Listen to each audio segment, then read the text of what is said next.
સુરત જિલ્લાના ઓલપાડ અને 84 તાલુકાના ખેડૂતોને જીવાદોરી સમાન ઓલપાડ 84 તાલુકા સહકારી ખરીદ વેચાણ સંઘ લિમિટેડ ઓલપાડ શાખાના નવા મકાનનું ઉદ્ઘાટન સંઘના પ્રમુખ જયેશ પટેલના હસ્તે કરાયું હતું. તો આ સાથે જ તાલુકા સંઘની વાર્ષિક સાધારણ સભા પણ યોજાઈ હતી.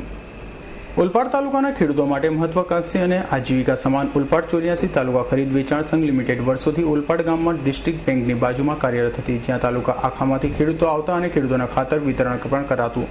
જોકે વર્ષોથી કાર્યરત આ શાખાને લઈને સંઘના પ્રમુખ અને વ્યવસ્થાપક મંડળે કપડા સમયમાંથી પસાર થવું પડ્યું હોય.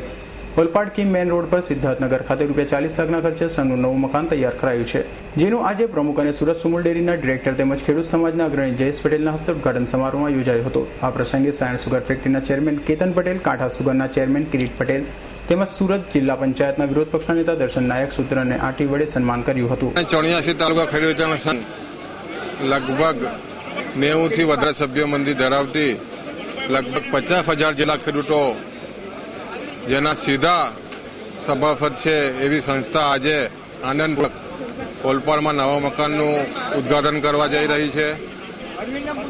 આ સંસ્થા ખેડૂતોના હામી બનીને દરેક ખેડૂતને પૂરતા પ્રમાણમાં રાસાયણિક ખાતર મળે, ખેત ઓજારો મળે, વાજબી કિંમતે એ દિશાના છેલ્લા 65 વર્ષથી પ્રયત્ન કરી રહી છે.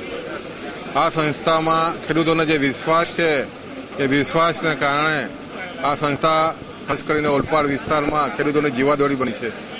ત્યારે આવનારા દિવસોમાં જ્યારે ખેડૂતો હતાશ થઈ રહ્યા છે ત્યારે સહકારી માધ્યમ તરફ એમની આશા નીત છે. એ આશા સહકારી પ્રવૃત્તિને હજુ પણ મજબૂત બને એ માટે આજે જે ઉદ્ઘાટન થયું છે એને કારણે ખેડૂત મજબૂત બન્યો છે. આ ઉદ્ઘાટન સમારોહ સાથે ઓલપાડ 84 તાલુકા સહકારી ખરીદ વેચાણ સંઘની 65મી વાર્ષિક સાધારણ સભા પણ યોજાઈ હતી, જેમાં સંઘના મેનેજર અરવિંદ પટેલે ગત સભાની કાર્યવાહીનું વાંચન કરી તમામ કામોને ઉપસ્થિત સભાસદો સમક્ષ રજૂ કર્યા હતા. નરેશ પટેલનો રિપોર્ટ, S9 ન્યૂઝ, ઓલપાડ.